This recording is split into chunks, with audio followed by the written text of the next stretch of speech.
foi muito positivo para o paciente, porque quando eu trouxe o caso, eu não tinha ainda assim tomado aquela decisão, aquela conduta que, na minha opinião, se mostrou a mais adequada para o paciente. Então, o objetivo é esse, a gente tentar discutir para aprender, né, um com o outro, e também fazer com que a gente alcance o melhor resultado para o nosso doente. Na radiologia, Sim, com certeza.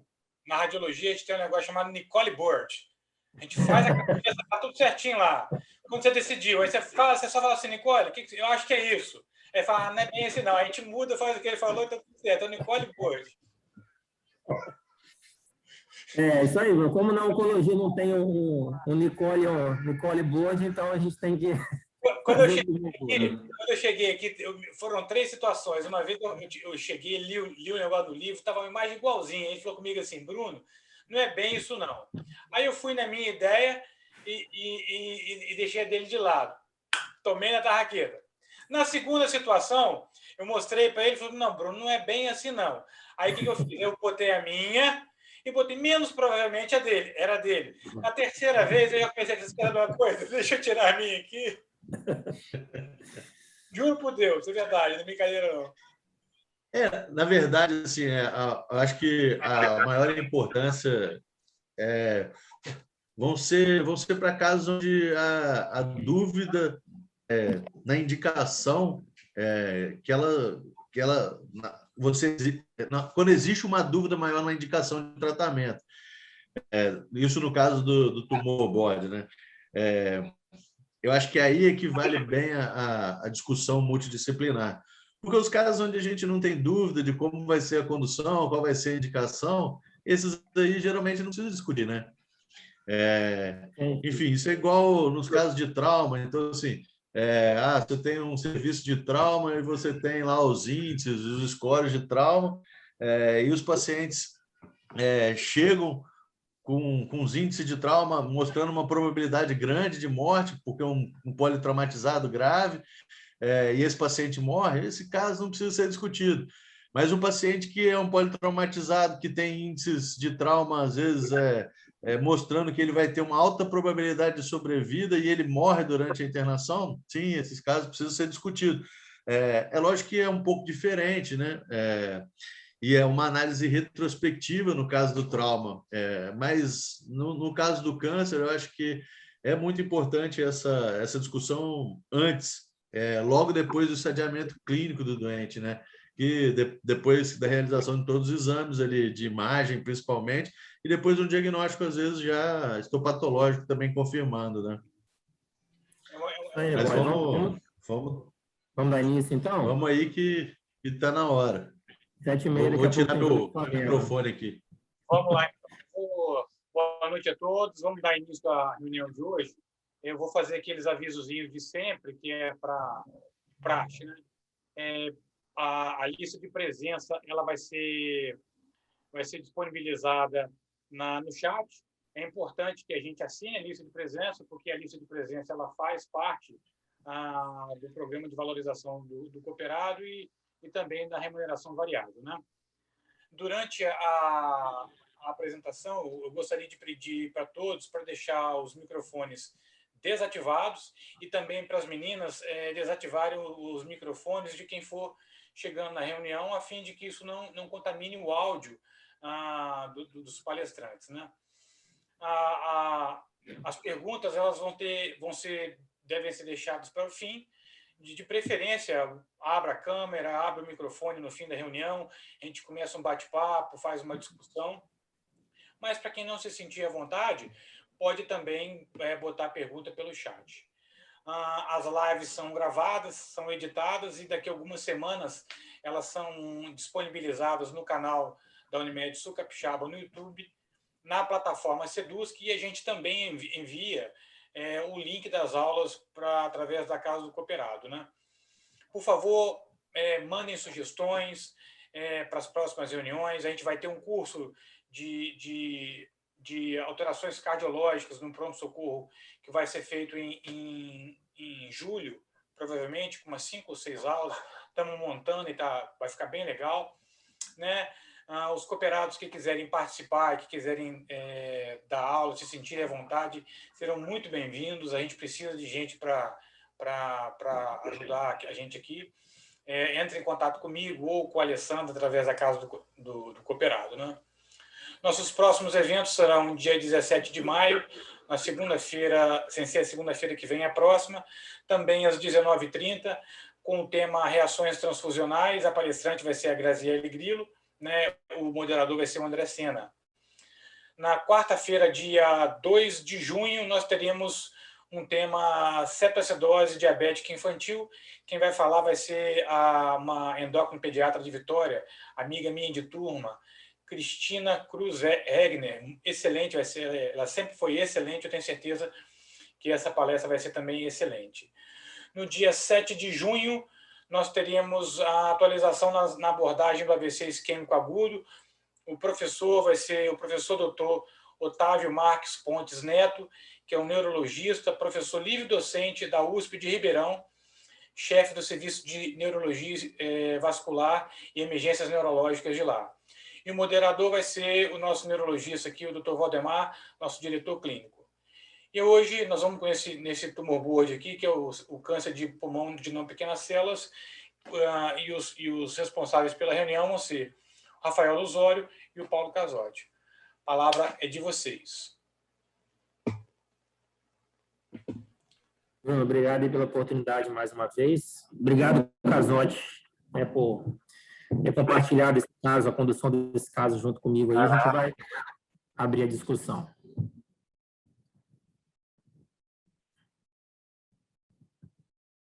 Vocês estão vendo minha tela? Sim. Joia. Bom, hoje é o nosso segundo tumor board, nossa reunião para discussão de casos da vida real na oncologia. Eu e o Dr. Paulo Casotti, que somos os assistentes aí desse paciente, vamos passar para vocês aí para a gente poder discutir a melhor conduta. A gente tem vários colegas hoje participando aí de várias especialidades e no momento oportuno, quando acharem necessário, podem interromper para poder participar e opinar e fiquem todos à vontade.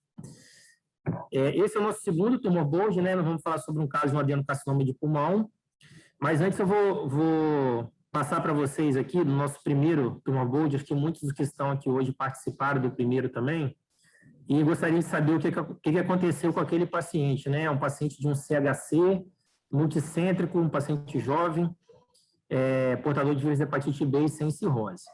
Então, esse paciente, depois da discussão, ficou definido que nós faríamos, avaliaríamos a volumetria hepática dele.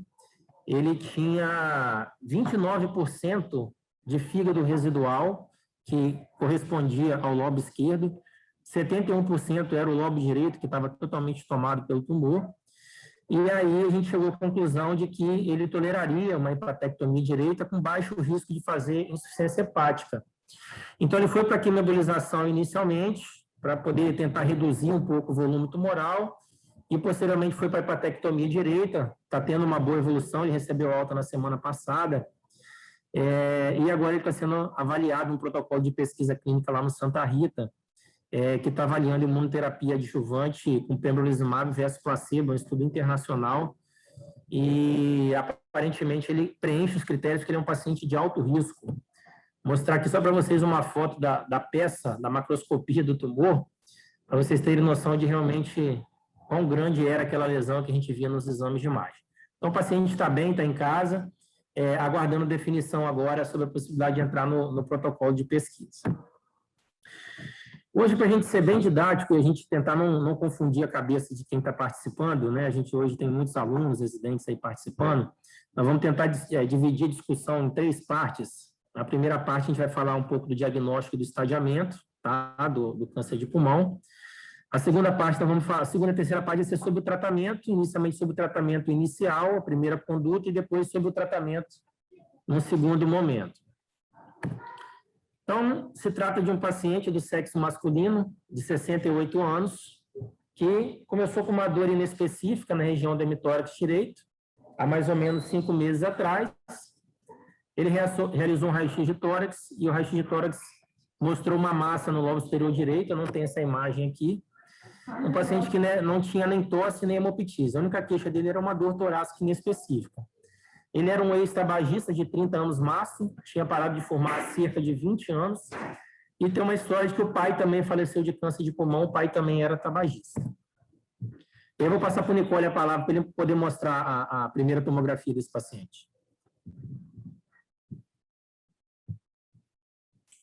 Deixa eu compartilhar a minha tela aqui, Rafael. Deixa eu suspender a minha aqui, peraí. Ah, tá. Acho que eu preciso... Vê se você consegue, Nicole. Peraí.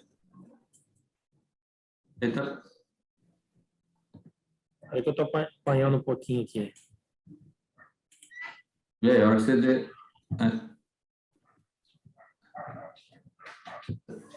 Será que eu já consigo agora? Peraí um pouquinho que eu estou apanhando um pouco aqui, peraí.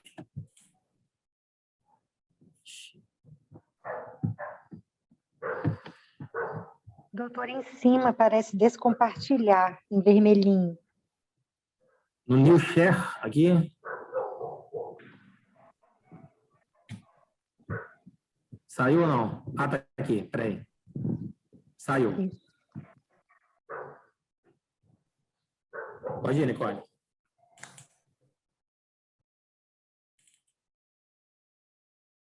Apareceu aí? Sim. Então, vamos lá. Deixa eu fechar isso aqui. Bom, o Rafael, vamos começar pela nossa boa e velha radiografia, já que eu já dei algumas aulas aí recentemente sobre radiografia de tórax. Esse paciente realizou, isso aqui foi no mesmo dia da tomografia, isso aqui é um scout que a gente faz para adquirir as imagens da tomografia. Eu aproveitei para mostrar os aspectos, lógico que com a radiografia de tórax ia ficar melhor que isso, porque isso aqui a gente usa muito baixa dosagem de raio-x para realizar. Mas o raio-x original dele mostrava com melhor propriedade. Eles tinham uma massa no lobo superior, né, do pulmão direito, aqui projetava-se nessa região, e aqui no perfil, nessa região. Não sei se está dando para vocês verem aqui, uma massa, se projeta posteriormente aqui e no campo superior do pulmão.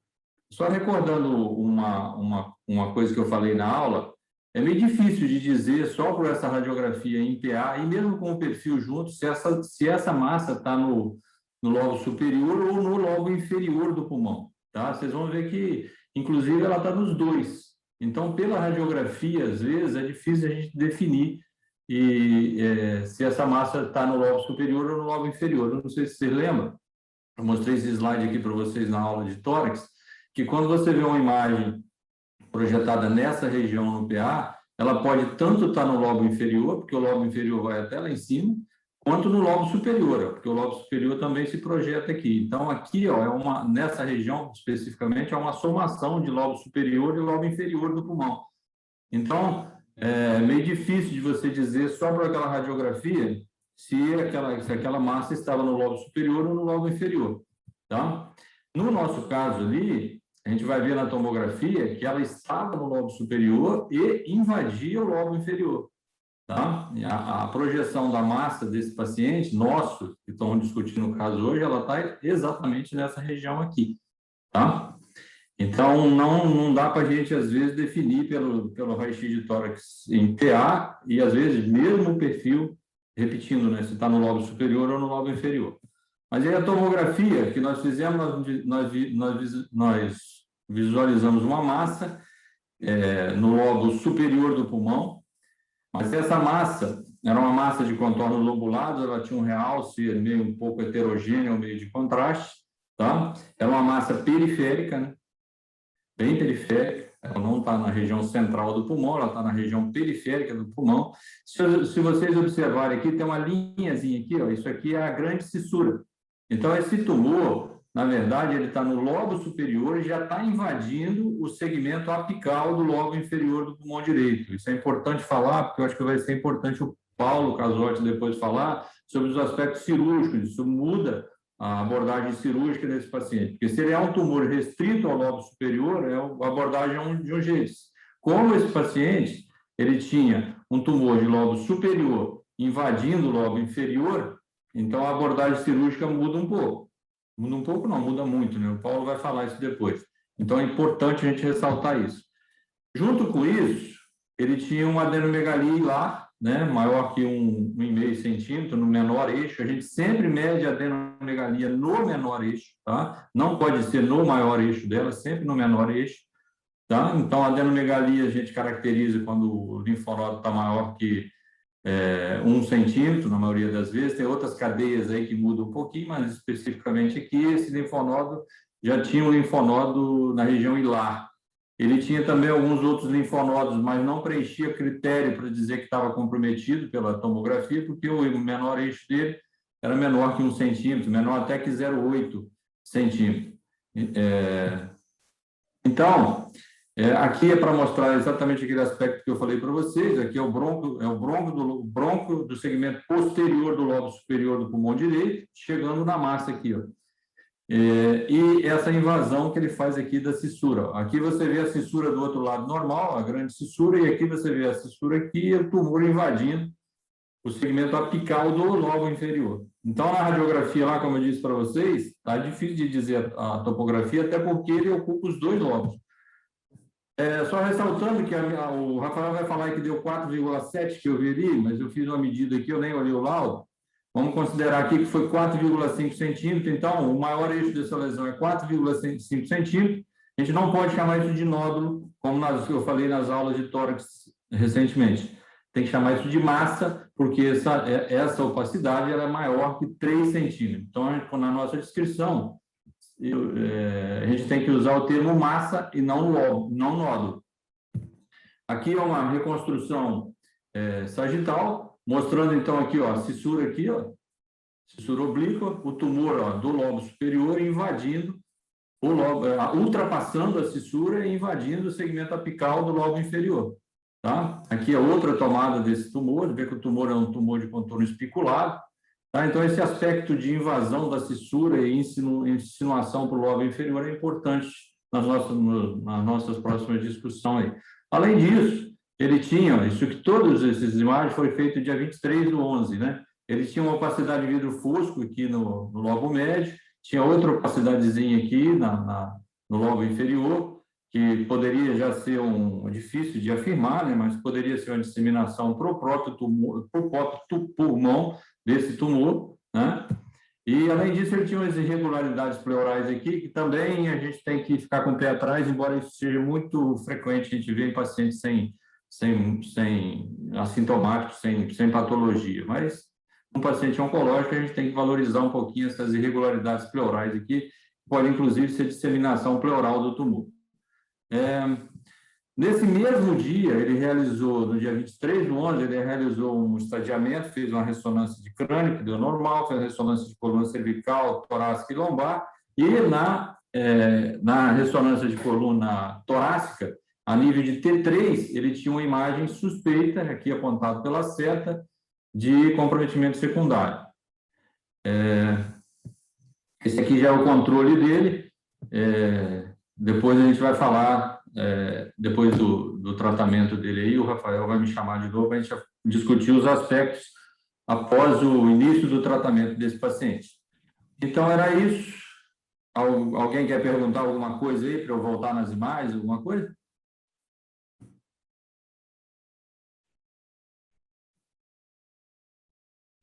Alô? Agora, acho que também ficou bem esclarecedor. Posso parar de compartilhar aqui, então? Joia.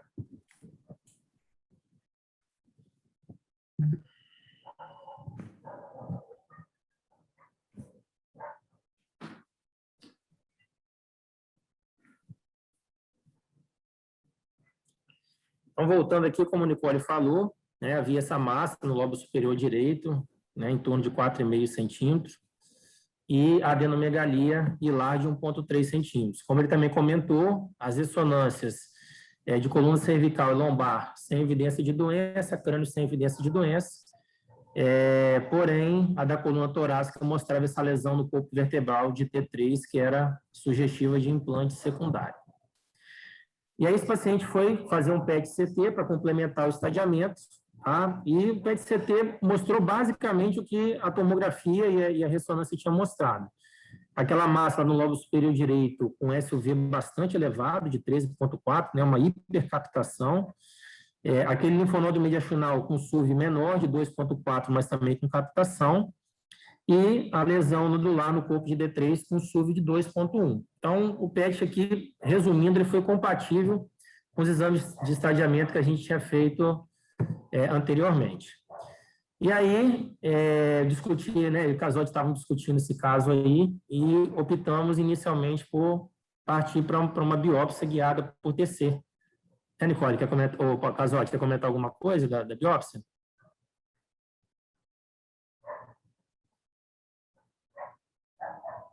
Ativa seu áudio aí, Casotti.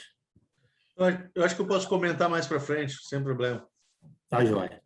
Então, ele fez uma biópsia percutânea guiada por TC e já no diagnóstico histológico já veio o adenocarcinoma moderadamente diferenciado.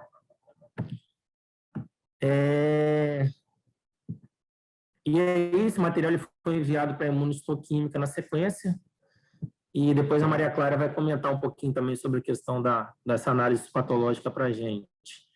Mas a imunistoquímica mostrou, né, confirmou que era um adenocarcinoma, com NAPSIN A positivo, TTF1 positivo, então confirmando que se tratava realmente de um adenocarcinoma de pulmão. Então, a gente parou e fez uma conclusão e falou, bom, a partir de agora a gente tem que definir uma conduta terapêutica para esse paciente. Então, qual foi a nossa conclusão? Se tratava de um adenocarcinoma de pulmão, do lobo superior direito, o estadio clínico 4, um tumor T2, N1, por conta daquela lesão óssea, né, que tinha uma metástase única sintomática no corpo de T3. E nessa ocasião, a gente solicitou um exame, né, chamado Foundation One, com PDL1. A gente manda o bloco da biópsia para uma análise lá nos Estados Unidos, a Roche envia esse material para lá, para trazer algumas informações que vão definir a nossa tomada de decisão um pouquinho mais à frente. E era um paciente que tinha um bom performance status. Então, assim, a gente estava diante de um paciente, né, de 68 anos, com bom estado geral de saúde e com câncer de pulmão, numa doença que a gente chama de oligometastática. É um paciente que tinha doença à distância, mas ele tinha uma lesão única, não tinha lesão disseminada. E é um cenário que a gente não costuma ver muito no nosso dia a dia. Habitualmente, o câncer de pulmão, ou a gente descobre ele incidentalmente numa fase mais precoce, ou a gente descobre ele, como na maioria das vezes, em fase avançada, estágio 4, com doença disseminada. Então, esse cenário de um paciente em doença oligometastática ele é desafiador, porque não temos muitos estudos clínicos nesse cenário e é sempre uma grande discussão de como vai ser a agressividade do tratamento desse paciente. Bom, e aí a gente estava diante do seguinte dilema. Vamos tratar esse paciente mais semelhante a um estágio 3, que é onde a gente oferece um tratamento mais radical, tanto sistêmico quanto tratamento local, ou vamos tratar esse paciente como um estágio 4, fazer um tratamento paliativo sistêmico exclusivo. E aí eu queria abrir a discussão aí um pouquinho para os outros colegas aí, a Mariana, outra oncologista lá do serviço, o Daniel, que é o oncologista, um colega meu de residência, que é o coordenador da Unimed Oncologia de Campos, o Dr. Bruno, radioterapeuta, o Casotti, né, falar aí um pouquinho da parte dele. E gostaria de abrir agora a discussão para vocês aí, quais opções você acha mais viável para esse paciente nesse cenário. Rafael, acho que só para boa noite a todos vocês. Obrigado pelo convite aí, Rafael, de estar aqui hoje. É sempre um prazer. Eu acho que uma coisa bastante interessante você falou agora no final, né, que é o estadiamento do câncer de pulmão, né? O estadiamento do câncer de pulmão já mostra para a gente que as possibilidades terapêuticas realmente elas estão mudando no câncer de pulmão.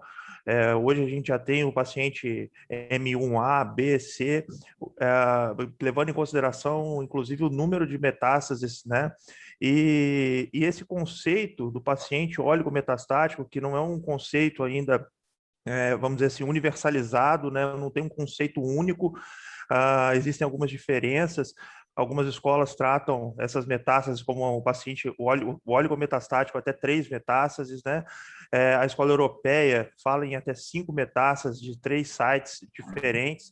Então, acho que tudo isso deve ser levado em consideração para esse paciente, né? E no cenário de terapia sistêmica, você muito bem colocou aí, o Foundation tá super indicado, a gente precisa saber se esse paciente é PDL1, e qual percentual dessa positividade do PDL1, né? E além disso, deve ser considerado também se esse paciente ele tem mutação do drive para poder também auxiliar na terapia sistêmica e na associação ou não com a terapia local, né? Que nessa situação aí, na minha visão, cabe terapia local, radical, e também o tratamento dessa metástase também pode ser levado em consideração um tratamento, vamos dizer assim, radical ou ablativo para essa metástase. Mas vamos ouvir aí a opinião dos demais colegas.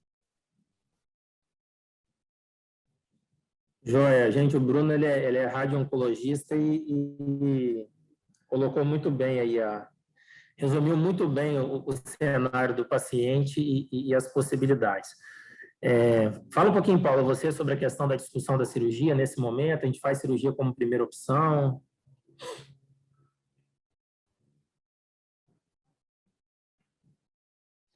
Bom, nesse momento a gente tem um diagnóstico de um paciente com uma doença avançada, teoricamente, né? Já é um estágio 4, tendo em vista que esse paciente, ele necessariamente vai receber algum tipo de quimioterapia, muitas vezes a quimioterapia neoadjuvante, ela pode facilitar a cirurgia em alguns aspectos, né?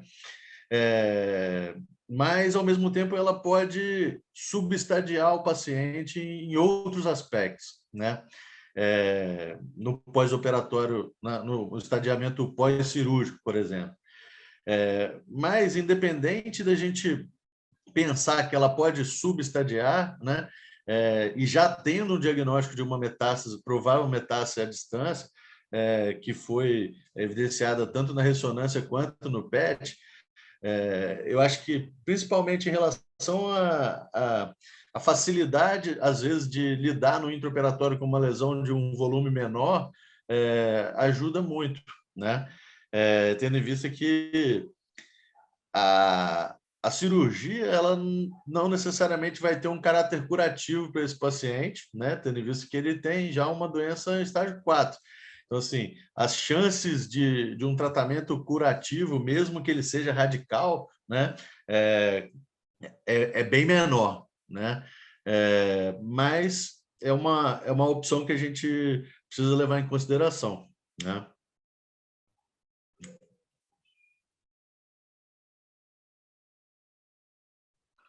Luz, Daniel, boa noite. Boa noite. Boa noite, Luz. Boa noite a todos, obrigado Boa noite. pelo convite Passa a aí de opinião pra participar. gente, então. É um prazer estar participando de uma atividade aí com um amigo. O caso é bem interessante e hoje em dia a gente está falando cada vez mais de oncologia personalizada, né? Porque apesar de ter guideline, apesar de ter orientações de sociedades, a gente tende a querer sempre individualizar mais cada caso para poder ter o melhor resultado possível, né? Não adianta você seguir o guideline e o paciente não ter um PS adequado, você não levar em consideração as comorbidades do paciente, e às vezes até a opinião do paciente em termos de querer se submeter a um procedimento cirúrgico, ele entendeu o cenário que está sendo proposto, as condutas, as opções de tratamento, é importante ele participar e ter um mínimo de orientação para a gente poder tomar essa decisão da forma mais acertada aí possível, né? Como foi dito pelo colega radio-oncologista, aí foi bem colocado, né? A doença oligometastática não é uma coisa muito bem padronizada, a gente vê várias definições.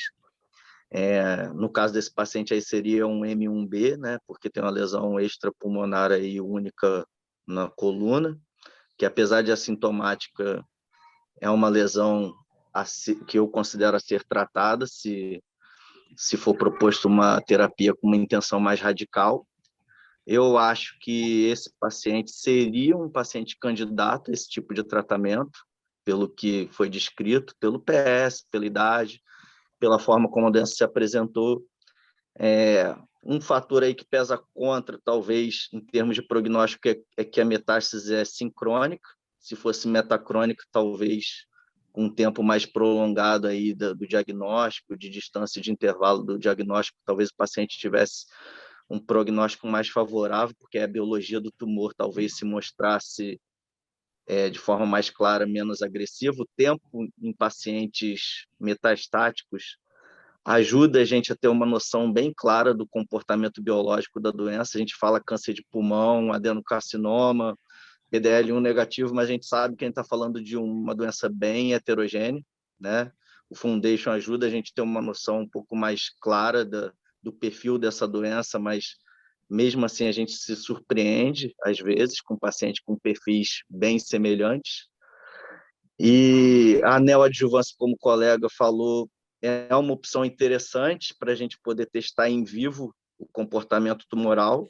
A gente, às vezes, vê pacientes que evoluem de uma forma bem animadora, e aí fala a favor da gente tentar uma terapia mais radical, e às vezes a gente vê pacientes que a gente, na verdade, vai estar poupando ele de um procedimento que não iria realmente estar o ajudando, né? Poupando ele de uma cirurgia, poupando ele de uma radioterapia. Então, a opção de tratar o paciente e observar como vai se comportar uma doença é uma opção atrativa.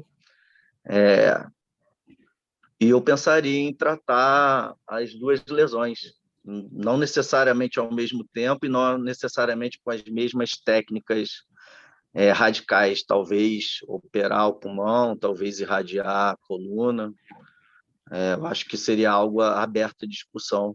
Eu acho que a quimioterapia teria um papel importante aí também, não querendo puxar sardinha para o nosso lado, mas eu acho que seria uma coisa interessante a fazer parte aí do tratamento. Esse paciente é um exemplo bem clássico de tratamento multimodal, né? A gente fazer um tratamento em equipe aí, ter a participação de todos, eu acho que ele é um paciente que é modelo para isso. Acho que é aberta a discussão. Acho que não tem uma resposta 100% correta, mas eu acho que é aberta a discussões de propostas adequadas aí para tratar.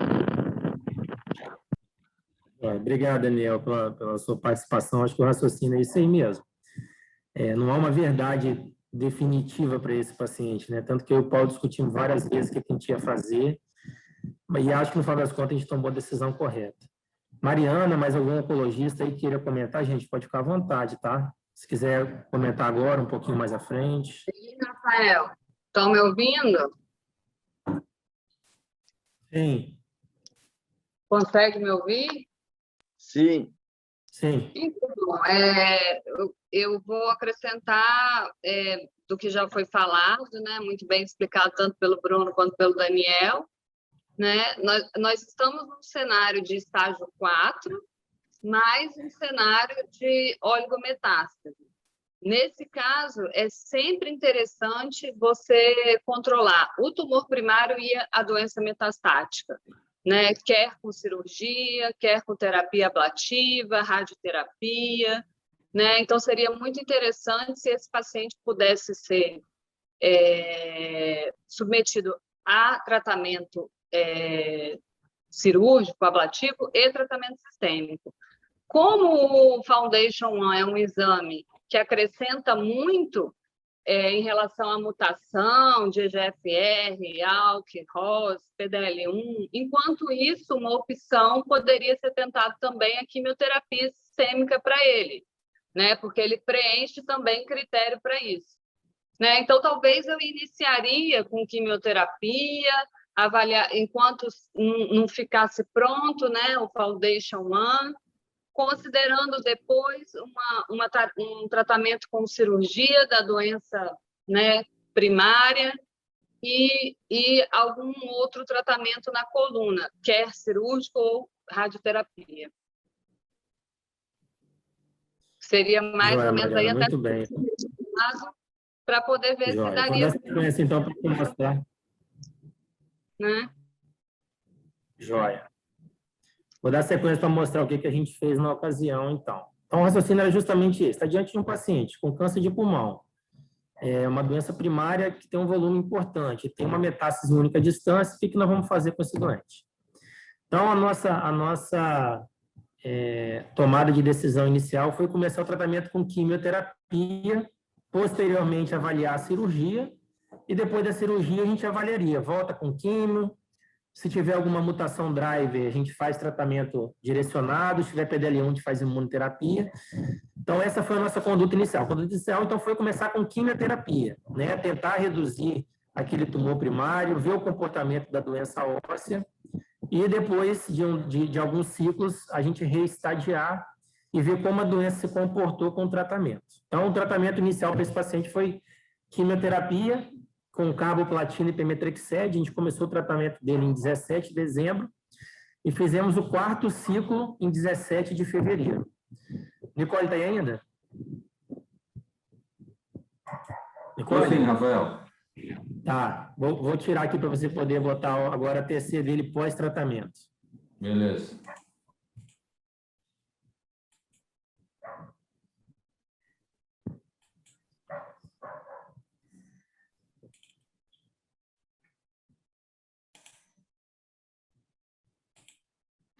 Então, essa tomografia dele foi feito, o controle dele foi feito dia 1º de março, né? A radiografia, eu vou começar de novo aqui com a radiografia, né? Ela é difícil de ver, tem uma opacidade aqui no campo superior do pulmão. Aqui atrás, aquela opacidade que a gente via claramente, a gente já não vê tão bem assim, né? Só para valorizar um pouquinho a radiografia de tórax, tá? Então, difícil de analisar, até porque é um scout da tomografia, né? E vamos ver a tomografia. Então, aqui nós temos a tomografia de 23 de novembro do ano passado e essa de agora, do estadiamento. Então, a gente vê aqui que a massa, ela apresentou uma redução muito significativa, né? A gente vê ainda que ela está em contato com a cissura aqui, ainda invadindo o segmento apical do lobo inferior. Na reformatação sagital, você vê que é o mesmo nível, vê os brônquios aqui, ó, mesma coisa, você vê que houve uma redução significativa dessa lesão, né, do primeiro exame para o último. Além disso, quando a gente vai medir, então, aqui, ó, o que aconteceu? Ó? O maior diâmetro dela media 4,5 centímetros, agora já veio para 2,5 centímetros. A gente tem que medir sempre do jeito que a gente mediu na primeira vez, segundo os critérios do RECIST, né? Então, essa resposta da lesão foi de menos 44%, né? Ela reduziu 44%, segundo os critérios do RECIST 1.1. Aquela adenomegalia lá, do dia 23, que a gente via lá, ela também reduziu bem de tamanho, aqui ela já tem menos de 1 centímetro no menor eixo. E se a gente for considerar os critérios do RECIST, então, para caracterizar a resposta parcial, só para quem não entende, nunca ouviu falar aí, o RECIST é um critério de avaliação de resposta para tumores sólidos. Então, a sigla aqui em inglês significa RECIST, significa isso aqui, ó, critério de avaliação de resposta em tumores sólidos, tá? Isso é bom que fique claro, porque para tumor cístico não vale. Então, para você caracterizar a resposta parcial pelos critérios do RECIST 1.1, o percentual de mudança deve ser maior ou igual a 30%, ou seja, 30%. Né? Então, no nosso caso, ele teve 44%, então a gente pode caracterizar como uma resposta parcial. Se essa percentagem fosse menor que 30%, era doença estável, tá? E só para complementar aqui, para caracterizar a progressão de doença, pelos critérios do RECIST também, o percentual de mudança deve ser maior ou igual a 20%, tá? Então, para resposta parcial, maior ou igual a 30%, e para progressão de doença maior ou igual a 20%, tá? Então, quem não mexe com oncologia, às vezes vai ver em laudo aí, pelos critérios do RECIST e tal. Então, o RECIST é isso, é um critério que a gente usa para avaliar resposta de tumor. Deixa eu ver acho que esse é o último slide. Alguém quer comentar alguma coisa antes que eu pare de compartilhar a tela aí?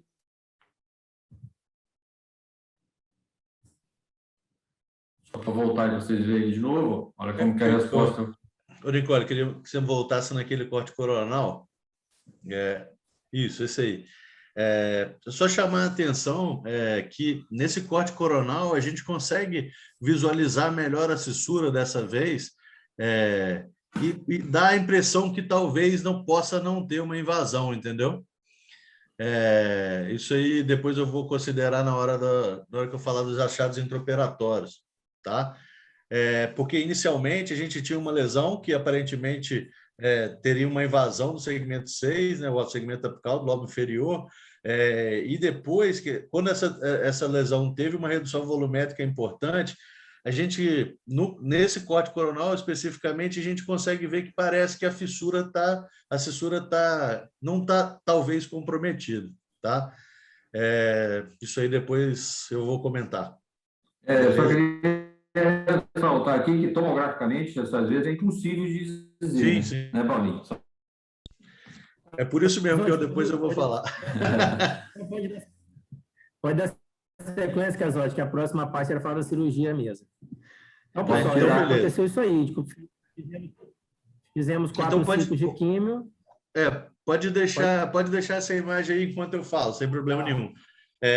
Na realidade, então, depois desse reestadiamento com as novas imagens, a gente viu que o paciente teve uma boa resposta, né, à quimioterapia de indução.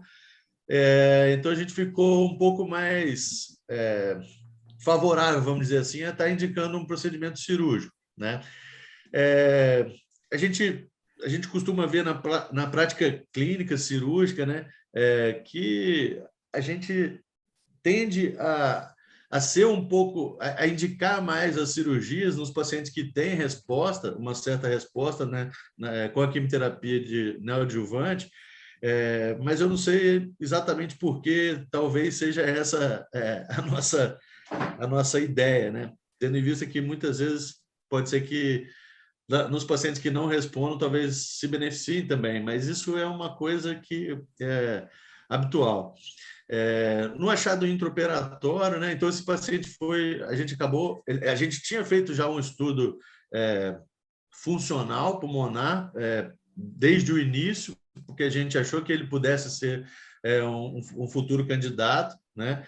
E o paciente tinha uma função pulmonar satisfatória, ele podia ser submetido até a uma pneumectomia, ele tinha uma função muito boa.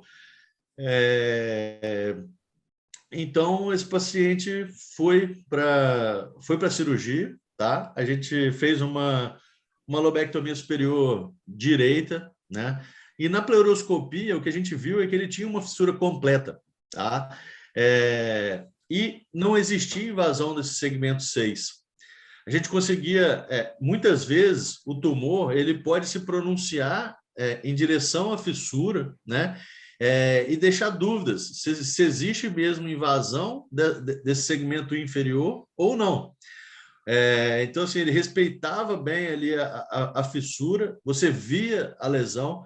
Infelizmente, eu não tenho imagens da cirurgia, até comentei com o Rafael, porque, assim, não necessariamente, eu não sabia que a gente ia acabar apresentando esse caso especificamente, ele não me falou nada antes, então acaba sendo uma cirurgia corriqueira, mesmo sabendo da individualização do caso, né, e da proposta de cirurgia para um paciente oligometastático, acabou que, enfim, queria me desculpar com vocês.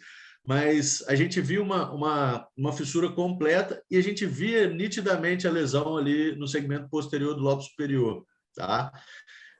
Então foi feita uma lobectomia superior esquerda, à direita, desculpa, por vídeo, com linfadenectomia, e a gente ficou o paciente teve alta no 3º dia de pós-operatório, teve uma evolução satisfatória, ficou o 1º dia na UTI, mas só por cuidados mesmo, saiu da cirurgia estubado e teve alta no 3º dia de pós-operatório, né? E no achado pós-operatório, a gente identificou uma resposta completa desses linfonodos, então os linfonodos vieram negativos, uma resposta completa à quimio, né, do sistema linfático, e uma lesão menor do que o que a gente tinha no diagnóstico inicial, tá? E aí depois eu passei a bola de novo para o doutor Rafael aí para ver se ele continuaria. E nesse meio tempo a gente estava esperando esses resultados da imunohistoquímica também, né? Para saber se a gente faria alguma imunoterapia para esse paciente ou não, né? E aí eu acho que o Rafael vai falar disso mais para frente aí. Mas não foi necessária a ressecção do segmento apical, foi só uma lobectomia superior direita por vídeo normal, tá? E o que veio na peça, Paulo? O que veio na Veio peça? adenocarcinoma. Não foi resposta completa no tumor. Os linfonodos eram como? Linfonodos negativos. Eu vou mostrar aqui. Depois pode ter para só de compartilhar, por favor? Eu só quero fazer uma observação em relação ao que o Paulinho falou aí, de fissura completa ou não. Isso, quando nós, radiologistas, dá para caracterizar se a fissura é completa ou não, a gente facilita e muito a vida do cirurgião. Então, para os radiologistas que estão aí assistindo a live, toda vez que você achar um tumor e tal, você informar para o cirurgião torácico que a fissura é completa, assim, facilita muito a vida dele, porque o tempo de cirurgia assim, eu acho que eu não sei precisar o tempo, mas assim, você abrevia muito a cirurgia de um tumor de pulmão se a fissura for completa. Se ela não for completa, o tempo cirúrgico, se eu não me engano, né, Paulinho? Isso aí prolonga muito. A fissura incompleta dificulta um pouco mais a cirurgia, né? Porque a gente acaba tendo que fazer... Nas ressecções maiores, na pneumectomia, por exemplo, não influencia muito. Mas nas ressecções menores, onde a gente às vezes tem que fazer a dissecção no plano interfissural, quando não tem essa fissura, a gente tem que fazer essa fissura ou a gente tem que alterar a nossa tática cirúrgica, às vezes. Isso às vezes dificulta mais, a cirurgia acaba tendo um tempo maior, o que geralmente é pior, né? Um tempo maior do paciente anestesiado, enfim. Quanto mais rápida a cirurgia, melhor para a gente e melhor para o paciente. Quanto mais rápido e quanto mais fácil, né? Então é isso, nós radiologistas, se pudermos informar, não é sempre que dá para a gente falar, né? Quando dá para falar, é bom colocar no relatório que a fissura do lobo é completa ou não, principalmente nesse caso aí, ó. Eu não informei porque eu fiquei em dúvida, viu, Paulinho?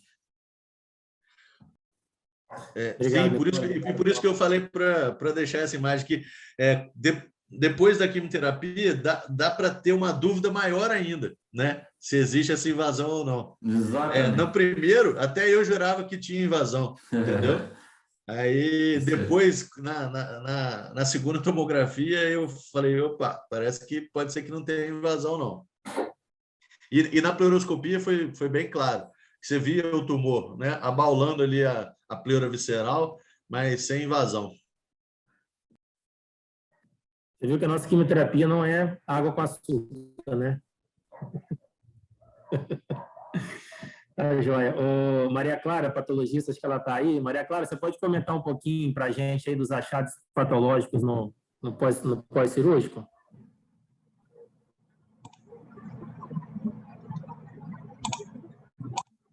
Boa noite, vocês estão me ouvindo?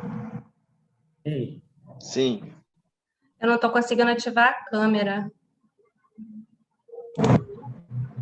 Bom, eu vou falando aqui para vocês, não consegui ativar, não sei porquê.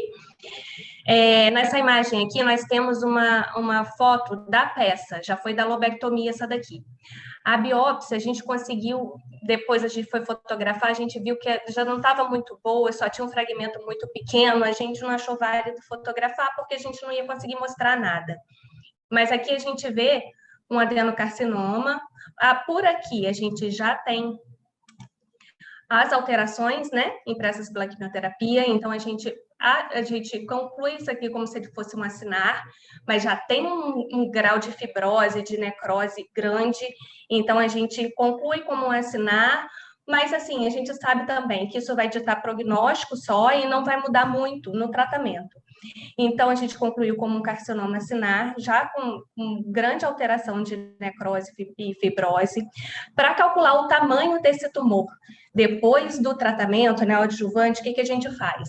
A gente faz uma medida estimada, onde a gente calcula o tamanho da parte que tem tumor viável e o tamanho da parte que tem necrose em cada lâmina. E a gente multiplica esse valor encontrado, a média desse valor encontrado, pelo maior eixo da lesão. Com isso, a gente vai ter um tamanho estimado do tumor viável ainda depois da terapia neoadjuvante. Pode passar, Rafael. Aqui, a gente tem uma foto das margens cirúrgicas, né? Dos vasos e brônquio livres. Aqui, dessa margem cirúrgica, realmente não tinha invasão. E essa margem do parênquima. A gente fez questão de colocar essa foto, porque aqui a gente mostra a tinta, a gente pinta a peça quando a peça chega ao laboratório, a margem cirúrgica. Então, a gente sabe, se o tumor está chegando, está atingindo a tinta, ele compromete a margem cirúrgica. Aqui é só parênquima livre, margem cirúrgica livre de doença. O próximo. Pode passar o próximo. E essa daqui é a foto do linfonodo. O linfonodo teve resposta total, a gente via muito pouco tecido linfóide, praticamente só fibrose e necrose. Resposta total em todos os linfonodos. Maria Clara, eu percebi nesse laudo, vocês foram bem incisivos assim, no diagnóstico do adenocarcinoma. Habitualmente, a gente vê que, geralmente, o patologista fica com muita dúvida se aquilo é um escamoso, se é um adenocarcinoma, e desde a biópsia vocês foram bem incisivos nisso aí. Então, assim, tinha elementos claros aí nessas imagens de adenocarcinoma?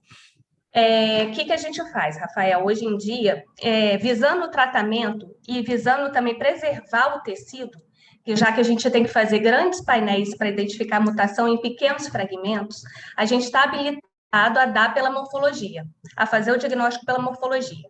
Se eu tenho morfologia acinar clara, eu posso dar um adenocarcinoma, entendeu? Se eu estou na dúvida, é um tumor sólido, é um tumor mais indiferenciado, eu solicito a imunistoquímica e essa imunistoquímica deve ter um painel enxuto de marcadores para preservar esse tecido. Então, assim, morfologia acinar clara, eu estou habilitada a dar um adenocarcinoma para que esse paciente possa ser tratado. Aí, depois vem a peça. Na peça, aí eu vou conseguir dar o tipo histológico, classificar esse tumor melhor com o padrão dele. Na biópsia, eu oriento o cirurgião quando eu dou algum padrão sólido ou algum padrão micropapilar, porque aí, ao invés dele fazer uma segmentectomia, ele pode partir para uma lobectomia.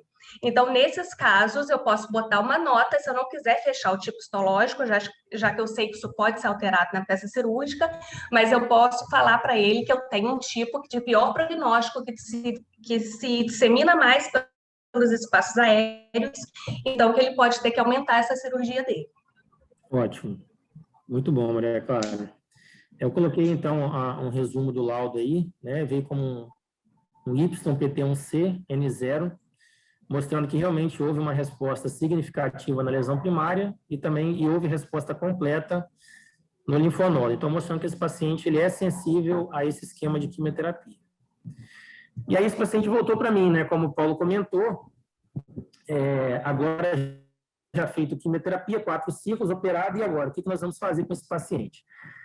Desde o material da biópsia, a gente já tinha enviado para análise do Foundation, lá nos Estados Unidos, só que o material foi considerado insuficiente naquele primeiro momento, né? Já tinha sido feito 2 análises e eles não conseguiram emitir um laudo para a gente. Então, agora a gente tinha uma quantidade de material mais significativa. Eu lembro que eu liguei para a Laura, até pedi para ela separar um bloco que tivesse bastante doença em atividade para que a gente pudesse mandar para análise, para uma segunda análise do Foundation.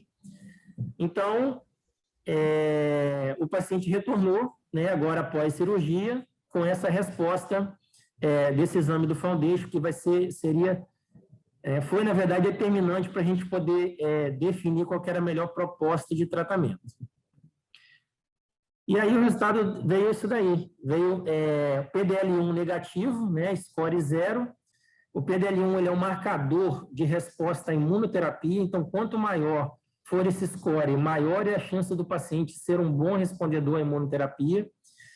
Quando ele tem um score 0, isso fica um pouco mais limitado, fica um pouco mais nebuloso para a gente se ele vai ser um bom respondedor ou não. Então, o ideal para o paciente, um prognóstico melhor seria se ele viesse com PDL1 positivo, e quanto mais positivo, melhor. E as mutações driver principais, né, infelizmente, também vieram todas negativas. Né? A gente leva em consideração principalmente o EGFR, o ALK, o ROS, porque todas essas mutações elas têm tratamentos oncológicos direcionados, específicos para cada tipo dessa mutação.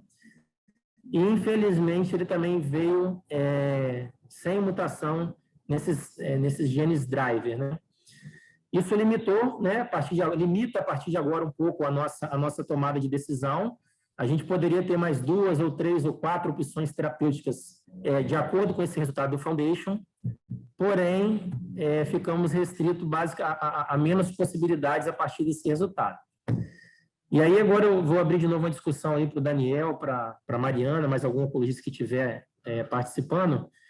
O que nós vamos fazer agora? Depois a gente vai voltar o pensamento um pouquinho para aquela metástase óssea, mas o que nós faríamos agora a partir desse resultado do Foundation negativo, né, para os principais genes drive e para o PDL1?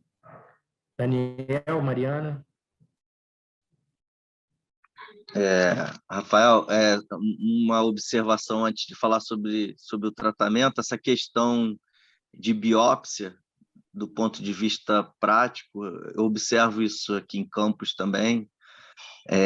Geralmente a biópsia diagnóstica, né, que a gente acaba usando para uma pesquisa inicial, pelo menos aqui, geralmente é feita com uma agulha um pouco mais grossa, guiada, mas não é raro a gente ter uma escassez de material ou uma insuficiência de material para análise, né?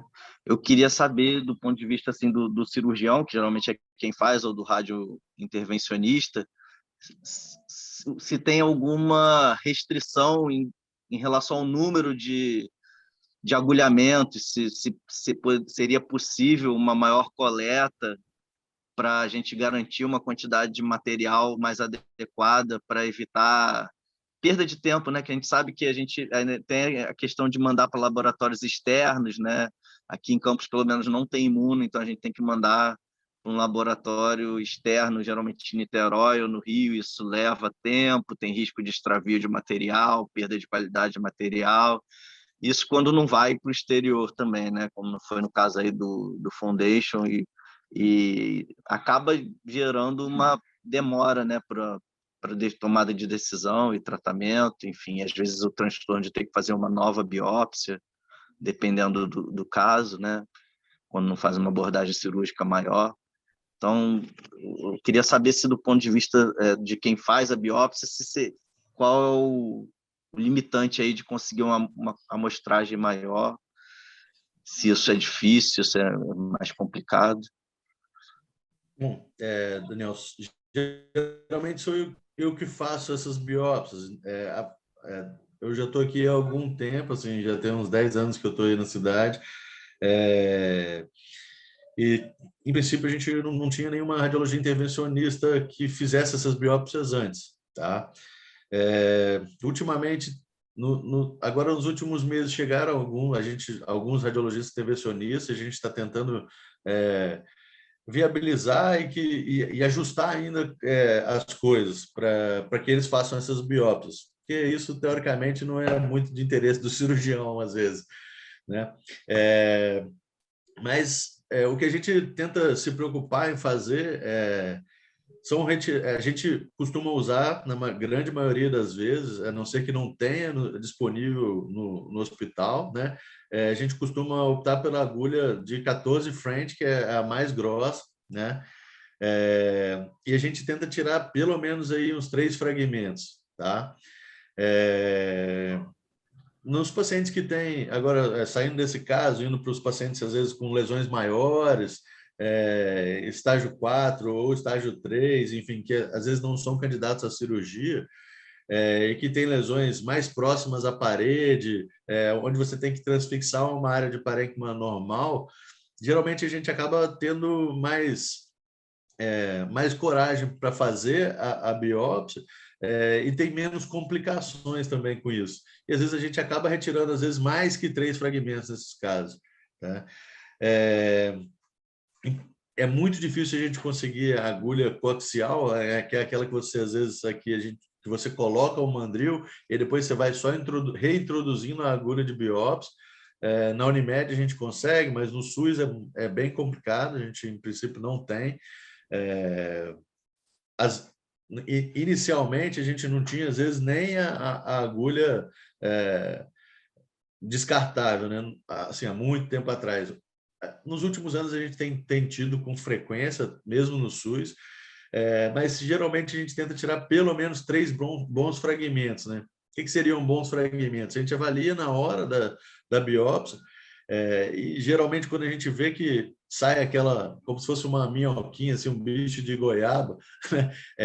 Com tecido aparentemente brancacento, tipo carne de peixe, a gente tem certeza que a gente tem um material satisfatório, né?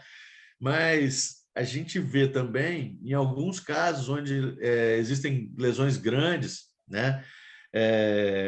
E com áreas de necrose, que você vê densidade diferente na tomografia de estadiamento, e que muitas vezes não vem um diagnóstico positivo numa primeira biópsia. Nesses casos, às vezes eu costumo chamar a Maria Clara para poder fazer uma biópsia de congelação na sala, já para ter um material, para saber se eu tenho um material viável para diagnóstico, tá? Isso vai não só para os casos de pulmão, mas os tumores de mediastino, enfim, todas as biópsias que a gente faz, tá? No geral, e ela está sempre disposta, vai nos pacientes do SUS, vai nos pacientes do Unimed, ela está sempre aí com a gente, né? Então, basicamente, o que a gente faz é isso. Há algum tempo, no Hospital Evangélico, o Centro de Pesquisa de Oncologia, tiveram algumas linhas de pesquisa com pacientes de estágio 4, e a gente acabou se moldando e definindo que pelo menos 3 fragmentos seriam suficientes para um estudo imunohistoquímico, enfim, para muitas vezes uma avaliação de mutação desse material, porque, assim, para a gente, às vezes, para o cirurgião, às vezes, qualquer fragmento que dê um resultado positivo parece ok, né? Mas para o patologista, a gente sabe que o patologista quer sempre mais e muito mais, e quanto mais, melhor. E a gente entende isso e a gente acaba tentando se adequar da melhor forma possível para todo mundo poder trabalhar com mais segurança, né? Mas é mais ou menos isso aí o que a gente faz, no geral. Então, assim, agradecer a Maria Clara mais uma vez, que está sempre disposta aí e fazendo essas congelações para a gente. Nesse caso, ela fez uma congelação nessa primeira biópsia também, e aí, mesmo depois que ela falou, ó, eu tenho um bom fragmento aqui, a gente ainda retira pelo menos mais 1, 2 ou 3 fragmentos para ter mais amostras. Não que a gente faça a congelação de todos, mas que pelo menos em um deles está ok. Isso já deixa a gente mais tranquilo, mas a gente acaba retirando outros fragmentos, né? Basicamente é isso que a gente faz. Mas em breve o radiologista intervencionista vai estar assumindo todos esses problemas. Só complementando, a gente também tem uma rotina diferente para essas biópsias no laboratório. E eu acho que, às vezes, a gente perde muito material por não centralizar tudo só aqui, é o que acontece em campus. A imunohistoquímica é feita em outro lugar e as pesquisas moleculares em outro lugar. Então, assim, aqui a gente desbasta, dá um diagnóstico, vai para a imunohistoquímica, esse bloco viaja, desbasta novamente para dar outro diagnóstico. Com isso, a gente vai perdendo o material. Então, o que a gente faz? Se o Paulo tirou 3 fragmentos, nós colocamos um fragmento em cada bloco para a gente tomar cuidado. Se a gente conseguir mais de um bloco positivo, um bloco a gente guarda que esse bloco vai para pesquisa e a gente faz os diagnósticos de HE e de imunistoquímica no outro bloco.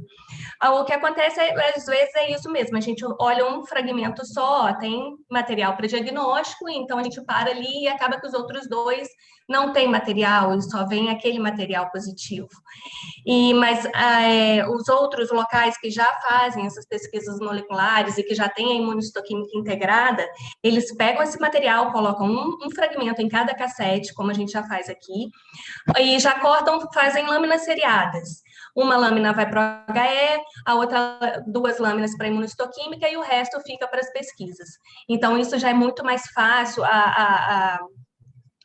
a perda de material, né, é menor nesses lugares, porque já tem estabelecido e já tem um serviço próprio, né? Entendi. Nesse caso específico daí, do que fazer do tratamento sistêmico após o que já foi feito, assim, normalmente pacientes com doença não metastática que eu faço uma proposta de neoadjuvância, indução, né, uma quimio pré-operatória, geralmente, depois que eu opero, eu não complemento com quimioterapia, mas nesse caso aí específico é uma doença que tem metástase, né? Teve uma boa sensibilidade à quimioterapia comprovada por imagem, né, em vivo, histopatológico, enfim. Então, é um paciente que tem uma doença visivelmente quimiosensível.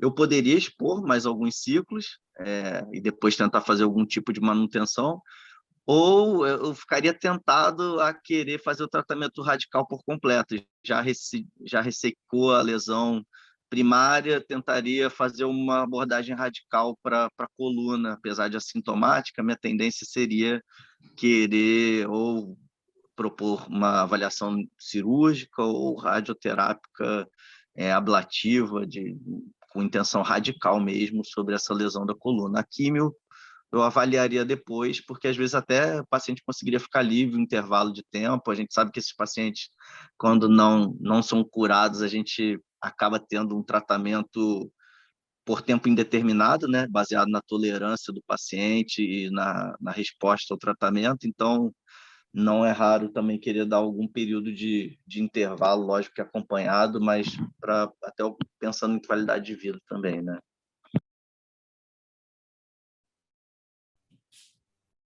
Joia, Daniel. Eu vou pedir o Bruno para falar um pouquinho agora, Bruno. Bruno está por aí? O que fazer com essa lesão óssea aí, Bruno? Você acha que vale a pena irradiar, fazer inibidor de osteólise? Então, Rafael, é um caso bastante complexo, né? Você vê que o Foundation foi frustrante aí, o resultado do Foundation, né? Muita coisa para a gente discutir se esse Foundation tivesse vindo alguma coisa. Até o time que você começou, eu faria mesmo, se tivesse oportunidade, faria a mesma coisa, começaria nesse caso com quimioterapia, até porque esse tempo de resposta que a gente tem aqui, infelizmente, ainda demora um pouco, né? Porque isso caberia também na discussão. A gente vai para terapia local, upfront, ou faz quimioterapia sistêmica, vamos dizer assim, upfront, e depois parte para terapia local. Né, mas depois com esse resultado do Foundation, aí eu acho que sela mesmo essa questão e você acertou mesmo sem saber o resultado do Foundation, né? Um segundo ponto que eu queria voltar na discussão é assim, eu concordo totalmente com a indicação aí da cirurgia, é uma das 2 opções para esse tratamento, para o tratamento local desse paciente, mas lembrando que a quimio-radioterapia nessa situação também poderia ser discutida como tratamento local para esse paciente, além, obviamente, do que foi feito, que é a cirurgia que está muito bem colocada e indicada. E agora, chegando realmente na questão, que é a metástase única, esse paciente é o paciente M1A, né? Ele tem uma lesão única extratorácica em um único órgão, na verdade um osso, né? E na minha visão, esse paciente teria sim que teria indicação sim de terapia ablativa na coluna, tá? Até para justificar, talvez, um pouco mais o que já foi feito até aqui, né? Que seria o tratamento radical do pulmão. Eu acho que sim teria papel fazer a terapia ablativa na coluna desse paciente. Se, obviamente, esse paciente estivesse fazendo imunoterapia, a gente aguardaria aí talvez um resultado ainda melhor, né? Ainda pouco explicado, poucos estudos nesse sentido, mas talvez haja um sinergismo da terapia ablativa com a imunoterapia, principalmente, e também talvez com a terapia alvo molecular, mas nesse cenário onde o Foundation foi negativo para tudo, ainda restaria talvez mais dúvidas ainda nesse sentido, mas esse paciente já começou, né? Já começou a terapia radical. Eu findaria a terapia radical com radioterapia em dose ablativa nessa coluna, sem dúvida. Acho que caberia sim. O inibidor de osteólise também seria uma opção, né? Acho que não está fora a indicação do inibidor de osteólise, não sendo possível no primeiro momento a terapia ablativa. Acho que o inibidor de osteólise poderia ser aventado aí. Aí você vai me dizer melhor do que eu, né? Vou deixar para os oncologistas esse debate. Mas o estudo COMET, ele mostrou, né, publicado no ano passado, que realmente a radioterapia ablativa traz um potencial, apesar de ser um estudo de fase 2, a gente não tem um grande estudo de fase 3, mas eu acredito na radioterapia ablativa. Com relação a um outro ponto que talvez valesse alguma discussão, mas eu sou contrário, então não vou nem me aprofundar nessa questão, que seria a adjuvância no tórax desse paciente. Acho que perde-se o papel aí. A gente tinha aquela angústia ainda do paciente M0 até um ano passado, em relação à primeira publicação do estudo do PORT, que apesar de ter sido negativo, tinha aquela análise de subgrupo no N2, né, se a gente irradiava ou não, até que veio a publicação do Longart, e mostrou que nos N2 a radioterapia realmente não trouxe um benefício de controle sobre a vida, caindo por terra aí a maior parte da indicação da radioterapia adjuvante em tumor de pulmão, apesar de que ainda resta dúvida em alguns subgrupos, né, de extravasamento de cápsula, ou uma linfadenectomia não feita de maneira adequada, e aí sim o grande ponto, que talvez ainda seja uma ilha de oportunidade para a radioterapia adjuvante, que seria a margem comprometida. Talvez eu indicasse radioterapia adjuvante, ainda talvez haja papel para radioterapia adjuvante. Nós temos alguns estudos retrospectivos, nada prospectivo e randomizado nesse cenário, mostrando benefício de controle de doença, inclusive de sobrevida global, na radioterapia adjuvante, mas aí restrito à margem comprometida. Não é o caso, então esse paciente, na minha visão, não teria papel para radioterapia adjuvante. Joia. A gente está finalizando, eu vou pedir só mais uma opinião aí do Olavo, que é o nosso oncogeneticista. Se ele acha você acha, Olavo, para esse caso especificamente aí, já um paciente de idade, espumante, vale a pena teste genético nesse paciente?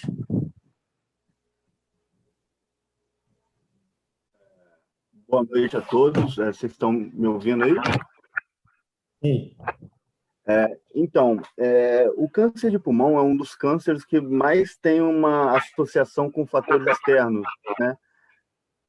Então, você tem grande parte dele sabidamente causada por tabagismo, mas se considerar em pacientes que têm ou o câncer com idade inferior a 50 anos, ou com história familiar com algum parente de primeiro grau por volta dos 50 anos com câncer de pulmão, sem ser fumante, até valeria de teste genético. Mas como é um ex-tabagista, eu não sei com a história familiar do pai também, como tabagista, né? Então, não sei se seria muito importante ou muito relevante. Também tabagista. Então, por esse motivo, eu não acho que valeria tanto a pena a gente investir com teste genético. Óbvio que há a possibilidade de ter uma mutação, os principais genes associados a câncer de pulmão, a gente pode descrever o TP53, que é a síndrome de Li-Fraumeni, mas com certeza a gente teria algum outro tipo de tumor associado nessa família. A mutação germinativa EGFR também é uma possibilidade, porque quem tem essa mutação chega a ter 30% de chance de ter um tumor de pulmão, mas só por ter 2 ex-tabagistas na família, né? Não sei se eles se enquadrariam no critério para a gente fazer um teste, não. Joia. Para a gente poder finalizar, vou dar o caminho aí final que a gente está encaminhando esse paciente. Presidente, quer falar alguma coisa aí pela pneumologia? Papel da pneumologia aí no câncer de pulmão? Rapaz, eu só quero elogiar aí a sessão. Nós tivemos um oncologista clínico, cirurgião torácico, radiologista, patologista, o Bruno na radioterapia, agora o Olavo na parte genética. Então, fantástico, espetacular. Aprendi muito, pode repetir essa sessão várias vezes, viu? E sempre convido o Bruno, que o Bruno tá... Bruno Rezende, aí é uma honra ter você aqui, Bruno. Viu, Bruno? Obrigado aí pela participação. É um prazer participar, presidente. Estou sempre à disposição dos colegas. Presidente, obrigado. Então, assim, só para a gente finalizar, qual que foi a conduta que eu adotei e qual o encaminhamento que a gente está dando para o caso desse paciente. Então, eu optei por reiniciar quimioterapia com aquele esquema que ele vinha fazendo antes da cirurgia, que ele se mostrou um bom respondedor. Ele fez um ciclo essa semana passada, né, de carboplatina com pemetrexed. Eu programei de fazer 3 ciclos e repetir o PET, para a gente poder ver como é que está o comportamento da doença, ele continua apenas com essa doença óssea. Após o PET, eu vou avaliar tratamento de manutenção com pemetrexed isolado, né, a gente para a carboplatina, e reservar a imunoterapia para uma possível progressão de doença, para uma segunda linha de tratamento. E, assim, acho que uma coisa muito interessante do tumor board é justamente a gente mudar nossa percepção e nossa conduta, que como ele era um paciente assintomático dessa lesão óssea, eu estava pensando em não abordá-la. Mas eu vou te encaminhar, tá, Bruno, para você poder fazer essa avaliação e já sair daqui convencido de que ele merece tratamento dessa lesão para não ter problemas maiores futuramente. Pessoal, agradeço, então, a participação de todos. Tá? Foi realmente uma noite muito enriquecedora. Agradecer especialmente ao Daniel, meu colega de residência. Eu acho que nossa linha de pensamento foi muito semelhante. E um prazer, Daniel, ter você com a gente aqui. Desejar muito sucesso aí nessa sua nova caminhada à frente da Unimed Oncologia Campus e que você possa ter muito sucesso como o nosso serviço aqui no novo hospital está conseguindo ter. Mas, Joia, obrigado a todos aí. E, em breve, a gente vai fazer a nossa 3ª edição do nosso Tumor Board da Unimed Oncologia. Boa noite a todos. Osório. Oi. Brunão, quer finalizar? Oi. É o Bira. Bira, pode falar. Parabéns, hein, cara? Parabéns. O Leandro falou que tem um pneumologista aprendendo, eu botei ele que tem um cardiologista também, que está aprendendo muita coisa, cara. Aprendendo muita coisa. Parabéns para vocês, tá? Obrigado. E está sendo sempre muito bem representado aqui nessas sessões, né? Essas sessões Como aqui... diz Nicole, silêncio... Jeito não, o Castelo marca presença aqui, sempre. Castelo devia ser a capital do estado, cara. Valeu, hein? Valeu mesmo. Obrigado pelo convite. Valeu mesmo. Finalizar aqui, eu queria agradecer você, agradecer ao Lusório pela iniciativa, agradecer a todos os participantes, o Daniel, o Rafael, o Paulo, o Nicole, o Bruno, a Maria Clara, o Olavo. A Alessandra me lembrou que na semana que vem a gente tem, na quarta-feira, uma palestra com o tema Covid e gestação. O palestrante vai ser o Watson Vieira, né? E assine a lista de presença, nos enviem sugestões, vamos dar aula também. E estamos esperando, ansiosos pelo outro Tumor Board, o Lusório. Tá bom? Obrigado. A todos. Grande abraço. Abraço, boa noite, fiquem com Deus. Abraço, obrigado. Valeu, pessoal. Um abração. Tchau, tchau. Boa noite.